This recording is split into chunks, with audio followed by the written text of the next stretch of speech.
What happens if you make a game based on a legendary movie series that recently have a massive hit on a movie that is back in 1995 and that came to be one of the greatest and most influential games out there in all time to all the shooters of today? You have created Goldeneye on Nintendo 64. Oh boy, what a good time to start a year. Not just with my favorite game from my childhood, or not just James Bond game itself, but it's the whole segue of how this game actually started with all my other favorite games in the that they helped brought in. So where does it start with this animation of this game? So this is kind of cheating, but I cannot say that the story of this game is going to mention because it's based on the movie, so I recommend watch the movie. And yeah, this will be the shortest video of the Arcane Check series right now, and impedance with the other videos in the future. But however, I want to make this video because I was so hyped for the upcoming No Time to Die that is so awesome and even looks so classic in the style of it. It sucks that, but of course, the virus in 2020 wasn't a great year for movies and TV shows, and you name it, apart from gaming, which of course gaming are now at the top. But there's one thing I want to say: games and movies don't mix so well. And why is that? Well, it's a curse that haunts every single game that's based on a movie or TV show. But however, the game that, of course, Goldeneye became one of the greatest games of all time. And the question is, how did that happen?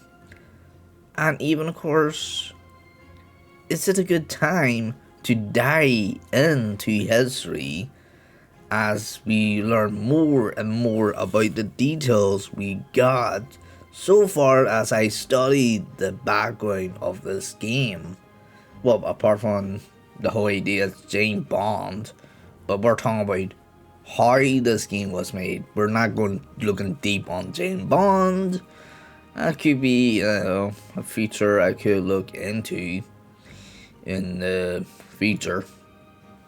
But however, let's dive into this game.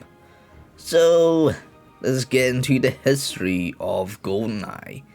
In 1994, where the basically a UK gaming company, which of course right now will be the first gaming company I am analyzing, and others, of course, is basically of course being asked to make a game based on a new upcoming Goldeneye at the time. But not at the same time of the movie release. There was no rush on the work of it, and even there's no budget on the game is quite little, and that is actually a challenge.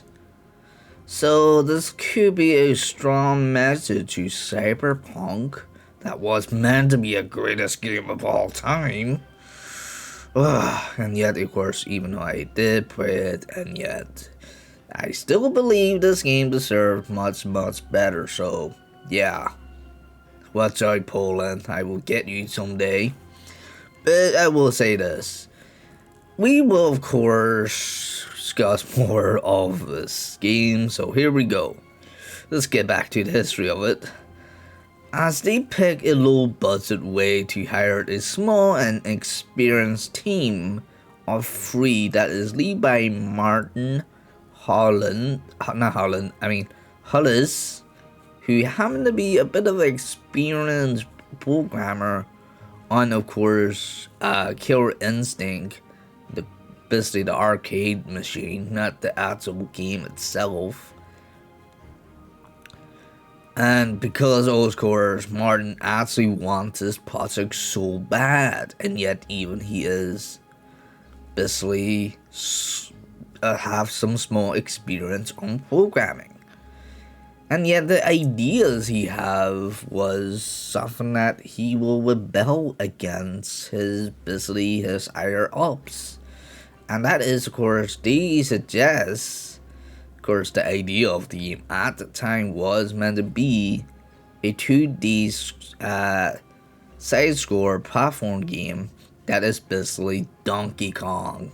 But of course that was where basically top game at the time in 1994 was for the NES. I mean, Super Nintendo Entertainment System, sorry. And even, of course, this was going to be a really bad idea, of course. But however, Martin suggests that he and his team will do a 3D first-person shooter for the Nintendo 64, which was still in development at the time, which was called Ultra 64. However, he basically make a list of ideas for the game, that is basically gadgets, weapons, characters to use, and even how they gonna make this, like, you know, the greatest game of all time at the time. And even, of course, basically AIs that will react to the player's action. There was 2 games that actually give, of course, basically Hollis ideas for at the time, and that was, of course, light gun shooting series called Virtual Cop, which, of course, look at it, like, it is ridiculously advanced at the time, and yet, I probably still recommend to play it if you find somehow a retro arcade machine gaming place, whatever. And even most of all, Doom. Yes, Doom actually, in fact, inspired Goldeneye. And yes, we will do a Doom Arcane of not just the remake, but the original game itself, with a little special guest, if I can't say that, for Charlie Lane. Okay, let's get somewhere else. What else, of course, what is also important of making this game, with the levels and details. Oh yeah, the movie itself. So they contact the very home of James Bond, basically the weight holders. Yes, at that time that will be none other than Eon and MGM Studios, who happen to have the full right of James Bond at the time. And of course they give the team basically a license not to kill, of course. But yet again, to basically have full rights to do the content as well, apart from the actors, we will go there later. And even, of course, having the many levels to be extended or basically modified to allow the player to participate the sequence of Goldeneye and some part of James Bond that didn't do in the movies, but make it much cooler. And even they managed to put some fun references of old movies, like the guns, the villains, even the levels that the signs that basically based on the original movies. And yeah, even the James Bond actors in the past, apart from Sean Connery, which he refused to have his face on the game until later. And even I find out that also John Woo movies actually help out the influence of James Bond as well. I mean, not the movie, but the game. Because if you notice, basically if you have played, that the game visual effects have, of course, bullet marks on the walls, which was quite new at the time. And even of course they create a new engine, and I have no name of it, but let's just call it Where Engine. And after the first of the year of the development, the team have grown much bigger because this CEO actually noticed how the team have a great passion on making Goldeneye fun, of course, Martin point of view, and seeing that the game could have a much bigger success potential. And even of course they added a new fella in the team who is ours will be cause a big effect on the whole game. That is none other than David Dork. Yes, David Dork, who helped the game design and the AI as well. And he is definitely helpful as well in the future. So even of course with the game, before the game even released, 6 months time, basically they added another guy named Stephen Ellis, yeah, Stephen Ellis. And this guy is probably, let's say he is the godfather of basically multiplayer games, shooters everywhere. Let's say that. Because he basically, of course, heavily responsibility of the most fun and epic multiplayer games of basically, of course, the whole gaming basically looks basically like that. And yeah, of course, Dork, yeah, that Dork. Let's just say Elson was sitting in the room with all the codes of the single player and managed to turn Goldeneye into a multiplayer game. So basically he does modified Goldeneye. And even of course here's more of the code. There was problems of the levels of the single player. Some of the levels couldn't be used for multiplayer because they don't support 4-player match. And the team got a great idea that might actually work. Remember I mentioned all those fun references and all that? Well, they actually of course use anything from the Bond universe. That is of course the feature levels of the movies, which I mentioned.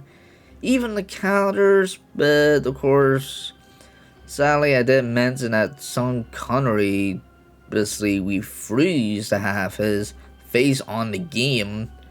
Because, well, it's Sean Connery, and Sean Connery is gonna be a complete fool in his own way. And yeah, rest in peace, Sean Connery. So now it is time for the biggest payoff that we'll ever have. And with a year and a half of the movie release, and they showed basically the scenes of the game in E3 in 1987.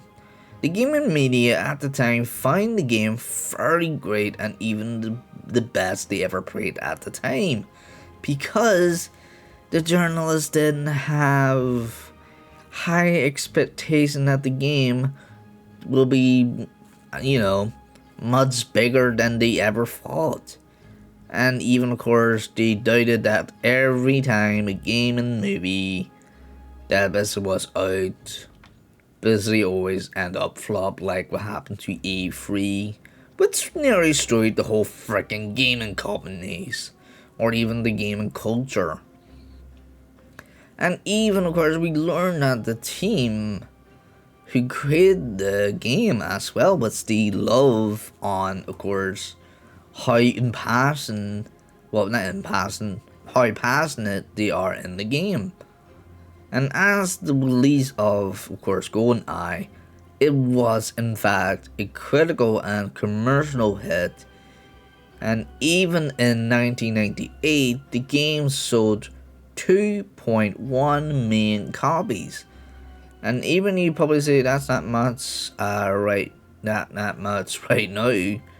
But at the time, it was busy starting surpassing Legend of Zelda Arena of Time, which was, of course, Legend of Zelda was the original game at the time. That is none other than Mario games, which I will mention, which, of course, both of them hit the same numbers. And yet, however, the overall of the copies that being mostly sold, that is, of course, 8 million. That means, of course, Goldeneye hit third place on the best-selling game of Nintendo 64, just behind Mario Kart and Super Mario. And even, of course, this game actually grows over $250 million in worldwide. I mean, I don't know how much basically the movie grows. Let's see. That's nearly, of course, sold more than, of course, the movie and tickets. Which the movie basically, of course, basically grows over, of course, let's say about $350 million for a movie that's basically have a budget of $60 million. So if we do that in math, let's see.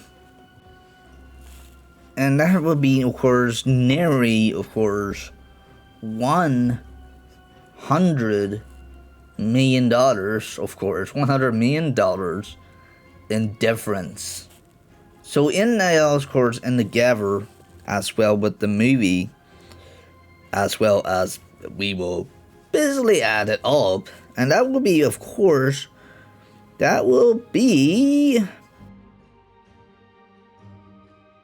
$60, $600, and even, of course, with the budget of the movie, that will be, of course, we will take away, that will be $54 million, $540 million. Holy crap, that's like in combined of the movie and the game that grows that much. So ridiculously, it's surprisingly well that happened. So basically, James Bond grows that much of any media together, like any media that basically, of course, have a freaking game and a movie that is basically, of course, sorted well together, and boom, that's how you do it. So now, basically, of course, the legacy this game have left behind. Of course, the legacy that will live on to basically today, which, of course, the game, like I said, the game influenced so many classic shooters of today. That's, of course, none other than, of course, Call of Duty with the spark of passion, as well, of course, Halo, and, of course, Time Splitters, and even God knows how many other game shooters out there that got inspired by Goldeneye if Goldeneye did not exist. So yeah, Goldeneye is like the most important game in gaming history. And without it, like I said, there won't be no Halo, no Time Splitters, no Call of Duty, no Borderlands, no whatsoever. Or even, of course, Half-Life and all that.